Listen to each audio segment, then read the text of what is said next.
Un jour, vous vous pavanez avec des gyrophares dans la ville de Cotonou, narguant les forces de l'ordre, multipliant les voitures, les femmes et les villas, humiliant des citoyens.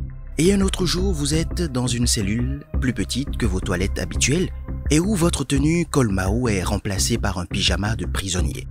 Marabout malien.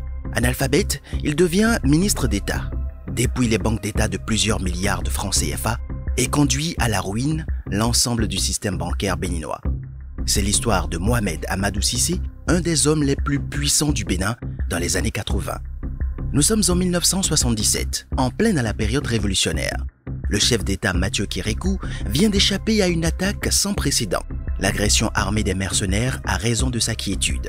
Il sent le besoin de quelqu'un pour assurer ses arrières.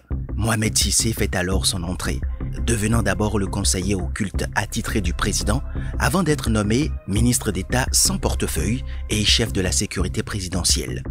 Pendant près d'une décennie, il était l'un des hommes les plus puissants de la République. Selon certains, son pouvoir au sommet de l'État était tel qu'il pouvait décider qui serait nommé à tel ou à tel poste des ministères aux plus grosses structures de l'État.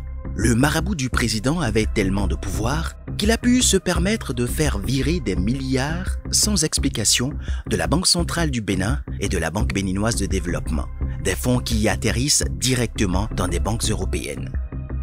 Le temps que le président se rende compte de tout son stratagème en 1988, le désastre était déjà profond. La Banque commerciale du Bénin, BCB, et la Banque béninoise de développement, BBD, étaient au bord de la faillite, entraînant dans leur chute une grande partie du système bancaire de l'époque. Traduit en justice par le Renouveau démocratique, qui se devait de marquer des points, il est finalement arrêté et extradé d'Abidjan, où il a tenté de se suicider en apprenant la nouvelle.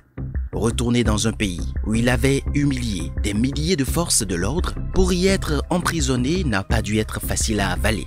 Arrivé à Cotonou, il fut placé en détention.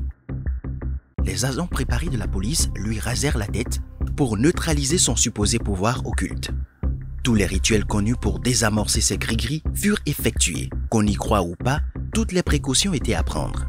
Pour le peuple béninois, longtemps nargué par ce charlatan qui se pavanait en costume d'apparat col-Mao, qu'il arborait bradé de stylos, c'était trop beau pour être vrai. Mohamed Amadou Cissé fut finalement condamné en 1992 à 10 ans de réclusion criminelle, à une interdiction de séjour au Bénin pour 20 ans et au remboursement de la somme de 7 milliards de francs CFA. Libéré le 14 juillet 2001 sur ordonnance de la Cour suprême, il ira ensuite vivre au Mali jusqu'à sa mort le 11 février 2018.